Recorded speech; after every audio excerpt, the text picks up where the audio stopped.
John was trying to bring back the joy in the journey.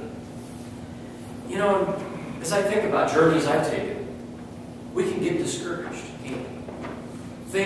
Roadblocks can be put in front of us. People can say things, people can do things that hinder our journey, that hinder our desire to want to go somewhere. You know, how many people have told you, you can't do that? Oh, you can't do that. It's impossible for you to accomplish this. You can't possibly accomplish that.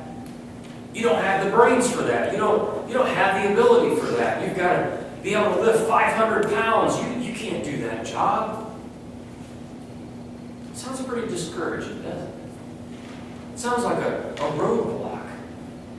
They obviously don't know me very well. No is not in my vocabulary. I don't like the word no. That means impossible. That means I can't do it.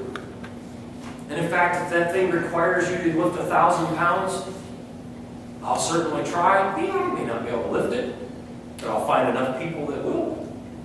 Got to use some resources. We can make that happen. I can do all things through Christ who strengthens me. I can do all things through Christ who strengthens me. You know, how do we keep the joy in our journey as Christians? And you know, we talked about our journey in this Lenten season. So, what is this foundation that we need to build upon for our journey? I want you to go to 1 Corinthians. Let's turn to 1 Corinthians.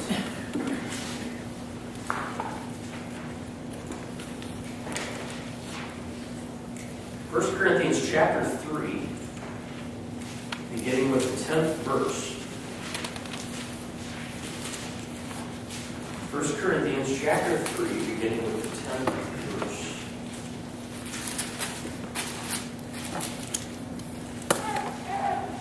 Hear these words. Because of God's special favor to me, I have laid the foundation like an expert builder.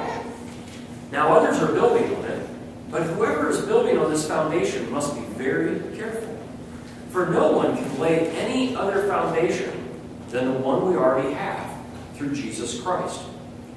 Now anyone who builds on that foundation may use gold, silver, jewels, hay, straw, and wood. But there's going to come a time of testing at the judgment day to see what kind of work each builder has done. Everyone's work will be put through the fire to see whether or not it keeps its value. You know, having a strong foundation as a Christian is absolute. And in fact, as I read those words, it reminds me that, you know, if I go along, think about Haiti. And I learned this while I was down there for that mission trip, that a lot of the buildings collapsed because they cut the cement, the mortar that they used to put those blocks, they cut it in half just to try to save money. And in fact, they cut it so much that literally you could take your hand and push a wall in. They were that weak. Their foundation was so bad, so poor. Even if they poured concrete, the concrete, you could go along and just take a hammer and it would just crush and crumble. It's no wonder when the fire came that their houses crumbled. And so too about us as Christians, that if we don't have a foundation, if our foundation is weak, if we've cut our mortar, if we've cut our cement and watered it down, how do you expect it to hold up? Yeah, I go to church, I listen to the words, I hear them. Yeah, I use them every once in a while. It's okay for my life. But what happens when the fire comes along? What happens when you're going to get tested? How will it stand up? And in fact, when I was reading this stuff about strong foundations, you know, a lot of us base our lives sometimes off of fantasy. Some of us fantasize that we're going to win the lottery. How many people saw when it was up to $312 million? You got kind of an an itch, didn't you? Kind of going, oh man, I think I need to stop into 7-Eleven or stop into Mickey Mart and pick up my ticket. I got a chance for $312 million. What will I do with all that money? What would I do? Oh my goodness. You know, a lot of people, I'll give a couple $100,000 to the church. A couple $100,000. You got $312 million, pal. Not that if any of y'all buy a ticket, I'm trying to influence you, but you know, it was pretty tempting, isn't it? You start to fantasize all the things that you would do with that money. Oh, I could buy every family member I have a brand new GE side-by-side refrigerator. Oh, I could bring a lot of joy to a lot of people. I could buy them a lot of things and make them awful happy. Well, didn't we talk about happiness and joy last week? And the difference between the two? You know, we spend a lot of wishful thinking as Christians. But does that really build our foundation as a Christian? Does fantasy bring and solidify our relationship with Christ? No, it doesn't. And in fact, how often do we go back to the Word of God when we're confused, when we're lost? You know, we need to build our lives on reality. We need to build it on the truth of Jesus Christ's resurrection. The second thing that we need to do to bring joy into our journey is that we need to travel with the right people. Now, I don't know how many of y'all like to travel with your family members to Griswolds, but I always love bringing the Griswolds up because it's like the perfect family match. And you know, as you're going along, you know who they are sitting in your car. It's like, oh, not again. I can imagine having you get this $312 million, you go out and buy this brand new 60-foot RV, and you call all the family, and it's like, let's go on a trip. So you all pile in, and, moms, they all make all the good food and pack it all in there, and you got tons of room because, this thing's huge, right? So you got your Griswold family members sitting in there, and here comes Cousin Eddie. You want to hang out with that man? Are you kidding? Doesn't even take a bath, for Pete's sakes. Hang him up on the top or strap him in or something. He might enjoy the bugs. But the whole point is we have to watch who we hang out with. In fact, I wrote myself a note. Junk in, junk out. And I've said this a couple times here. Junk in, junk out. So, who are we hanging out with at school? Who are your companions and friends that you hang out with? Are they influencing you the right way? Are they encouraging you to get in the Word of God? If they're not, why are you hanging out with them? These are not the people you want on your godly journey. In fact, here's my quote. What are you doing if you're hanging out with the wrong people?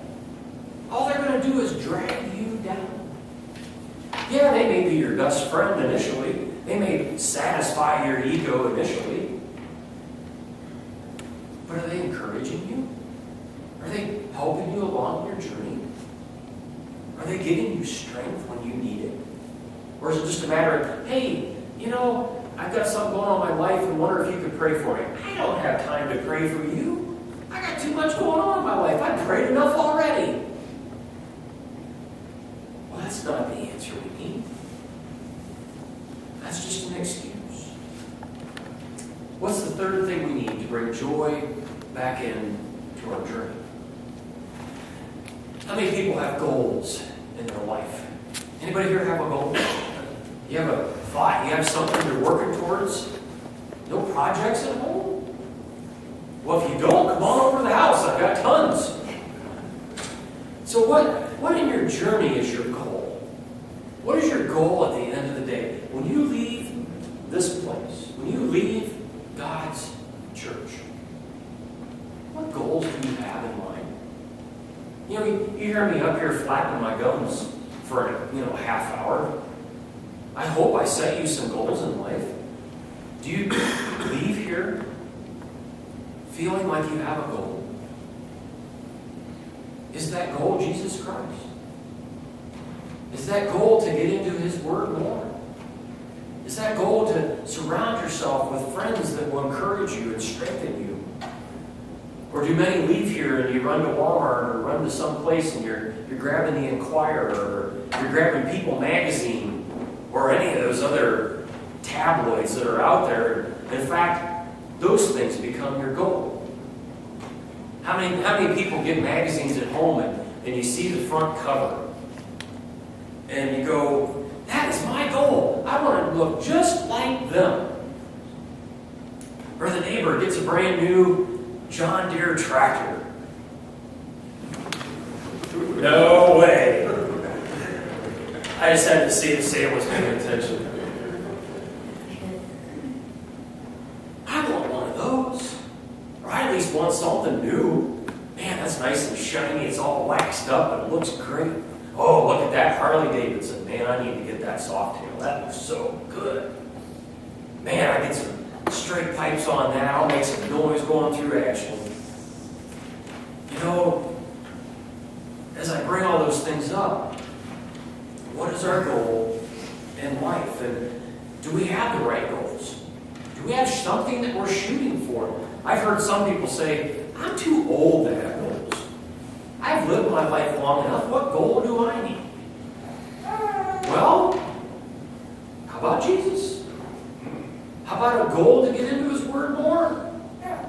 How about a goal to spread His truth amongst the young people that need to hear it?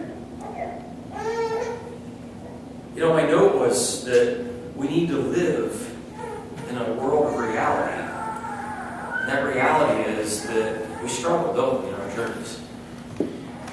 We wonder, how can I be joyful when all this junk's going on in this world? How do I have joy when people are killing one another, they're slandering one another, and they're just, nobody can get along? You know, there's people that are literally dying to have joy in their life. But it's very clear the only joy that we have comes from Jesus Christ. You know, a lot of people say, how do I pursue Christ? It's going to cost me too much. I can't have this over my head, and what are my friends going to think, and what do I do? What are people going to think of me? They're going to think I'm a freak because I talk about this Jesus guy. But let me tell you something. He was willing to die for you. His journey was not a journey for himself. It was a journey to honor His Father.